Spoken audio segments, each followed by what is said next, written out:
бір әріп үйреткен адамға 40 жыл сәлем бер деген сөздің мағынасы терең. Себебі ұстаз әрбір адамның жүрегінен ойып тұрып орын алады. Бір Аллаға сыйынып, кел балалар оқылық деп, халқының сауатты болуына зор ықпал еткен Ыбырай Алтынсариннің ізбасарлары ұстаздар қауымы. Осы ұлы іске сәлде болсын өз үлесімді қосып келе жатқаным мен үшін үлкен мәртебе. Мен Жексенбекова Жанар Төлеукалимовна, Ыбырай Алтынсарин атындағы Тілек мектебінің бастауыш сынып мұғалімімін. Қызығы мен қиындығы мол ұстаздық жолына қалай келдім? Қандай жетістіктерге жете алдым? Жанар мұғалім, сіз осы қалай ұстаз болдыңыз? Соны оған айтып бересіз бе? Мен де өзгеде ұстаз болғым келеді. Айзере, сен шынымен ұстаз болғың келе ме? Әрине. Ұстаз болу жүректің батырлығы демекші. Жүре ғой, кішкене батырым. Мен жүрген жолды қысқа уақыт ішінде бір шолып өтейін. Алдымен педагогикалық білім алып, біліктілікті жетілдіру курстарынан өтіп отыру қажет. Оқу әдістемелік қызметімде заманауи технологиялар мен жаңашыл әдіс-тәсілдерді игеріп, тәжірибемде қолдануға талпынамын. Аудан, облыс көлемінде тәжірибе алмасып, кәсіби даму мен ізденіс үстінде жүремін. Бұқаралық ақпарат құралдарына материалдар жариялау, әдістемелік құрал жазып шығару шығармашылығымның бір белестері. Кәсіби байқауларға қатысып, бағым мен бабымды сынап, марапаттарды иелендім. Әрине, әр ұстаз үшін ең үлкен марапат ол шәкірттерінің сенімі мен ата-ананың алғысы. Қазіргі қоғамда балалардың шығармашылық әлеуетін дамыту, оларға көп қырлы білім беру өте маңызды. Сондықтан заман талабына сай білім бере отырып, оқушы бойында танымдық қабілеттерін дамытуды мақсат еттім.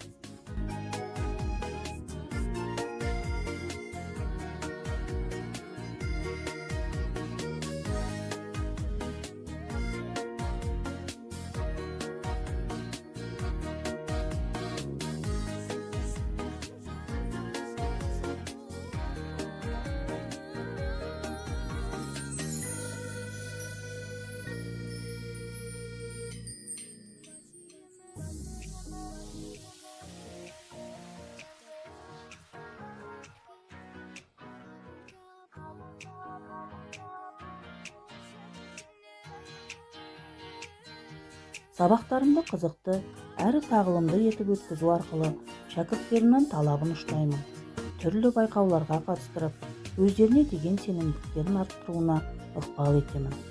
Ұстаздан шәкірт озар демекші, өзінде аудандық бүркіт оқуларынан бірінші орын иеленіп, облыстық кезеңде бас жүлде алдым. Міне, сендердің жетістіктерін менің еңбегімнің жемістері. Бұл жеңістердің артында ұйқысыз түндер, күлкісіз күндер, қаншама еңбек, қаншама тер жатады. Әр жеңістеріне баладай қуанып, жеңілістеріне данадай жұбату айтамыз. Қандай жағдай болмасын, қолдау көрсетуге дайынбыз.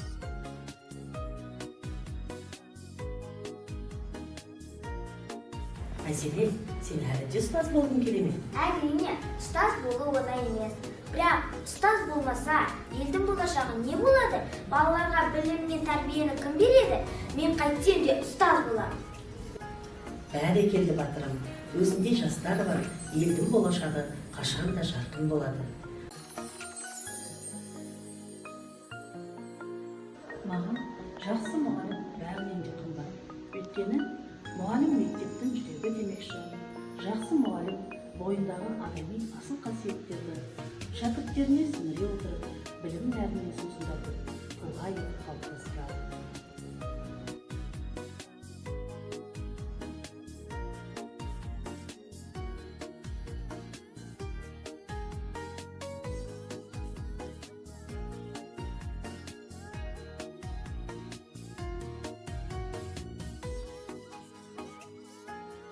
Міне, сондықтан мұғалім болу мақтаныш. Мен өз мамандығымды мақтан етемін.